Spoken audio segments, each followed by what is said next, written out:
बिस्मिल्लाहिर्रहमानिर्रहीम। अस्सलामुअलैकुम। Cooking with आबी में खुश आमदीद। आज मैं बनाऊंगी बहुत ही मज़ेदार सी हलीम। बहुत ही आसान रेसिपी है, तो चलिए रेसिपी स्टार्ट करते हैं। सबसे पहले मैंने यहाँ पर 1 कप चावल लिए हैं, 1 कप मैंने गंदम के दाने ले लिए हैं, 1 कप मैंने लिया है चने की दाल, 1 कप मैंने ली है माश की दाल और 1 कप ही मैंने ली है मसूर की दाल। इन दालों को अच्छी तरह से मैंने साफ़ कर लिया है। और यहाँ पर मैंने लिया है ½ kg बीफ और इसको मैंने छोटी छोटी बोटियों में काट लिया है ताकि ये आसानी से गल जाएं।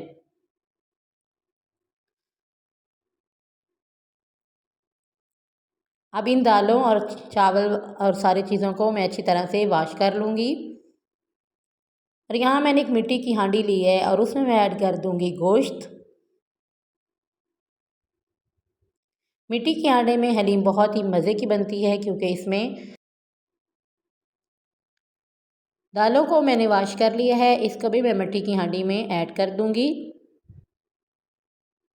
दालों को पहले अच्छी तरह से साफ़ करके उसके बाद मैंने इनको वॉश कर लिया है।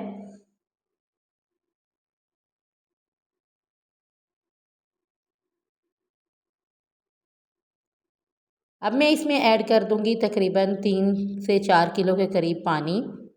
अब मैं इसमें ऐड कर रही हूँ ½ टी स्पून नमक, ½ टी स्पून हल्दी। नमक आप अपने टेस्ट के अकॉर्डिंग इसमें ऐड कर सकते हैं। यहाँ मैंने 10 से 12 अदद काली मिर्चें ऐड की हैं और 1 अदद खुशबू के लिए मैंने तेज़ पत्ता ऐड कर दिया है। और ऊपर से मैं इसको कवर करके लो फ्लेम पे पका लूँगी। तकरीबन 5 से 6 घंटे तक इसको लो फ्लेम पे पकाना है। फ्लेम बिल्कुल लो रखनी है। पानी खुश्क हो चुका है आलमोस्ट और हमारा गोश्त भी और दालें सब अच्छी तरह से गल चुकी हैं। फ्लेम लो रखनी है वरना ये नीचे से दालें वगैरह लग जाएंगी। फ्लेम बिल्कुल लो रखनी है। देखें गोश्त भी माशाल्लाह कितना अच्छी तरीके से गल गया है। अब बारी है इनको पीसने की। तो यहाँ मैंने लकड़ी का घोटना लिया है, उसकी मदद से मैं इसको रगड़ लूँगी। इसे घोटा भी कहते हैं। इसकी मदद से मैं दालों और हलीम को घोट लूँगी।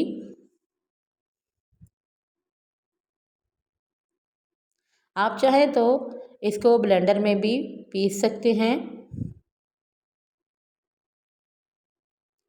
तकरीबन 15 से 20 मिनट तक मैंने इसको अच्छी तरह से घोटा है तो ये बहुत अच्छी तरह से बारीक हो गया है और बिल्कुल पेस्ट की फॉर्म में हमारा हलीम जो है वो तैयार हो चुका है।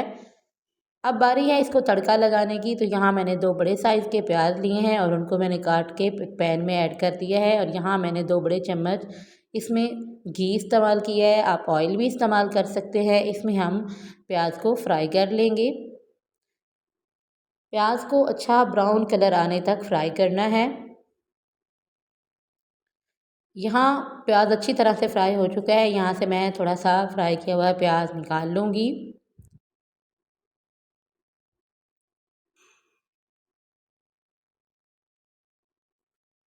और इसमें मैं ऐड कर दूँगी तकरीबन 2 से 3 टेबलस्पून के करीब अदरक लहसुन का पेस्ट मैंने ऐड किया है।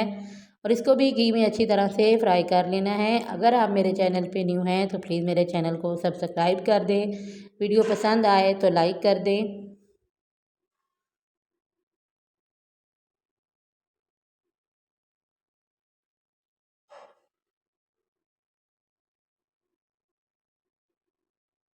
लहसुन इसमें अच्छी तरह से फ्राई हो चुका है। और अब यहाँ ऐड कर रही हूँ तकरीबन 2 टेबलस्पून रेड चिली पेस्ट।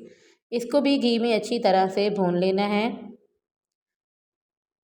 थोड़ा सा मैं यहाँ पर पानी ऐड करूँगी ताकि ये मसाले जो हैं वो अच्छी तरह से मिक्स हो जाएं।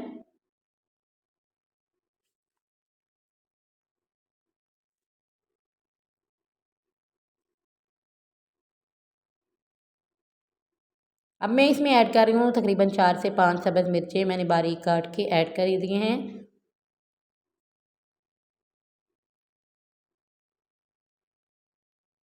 अब मैं इसमें ऐड कर रही हूँ 1 टीस्पून मैंने धनिया पाउडर, 1 टीस्पून मैंने इसमें गरम मसाला पाउडर ऐड कर दिया है। और इन सब चीज़ों को अच्छी तरह से मिक्स कर लेना है। मसाला हमारा अच्छी तरह से भुन चुका है और सारे मसाले अच्छी तरह से मिक्स हो चुके हैं। तो अब बारी है इनको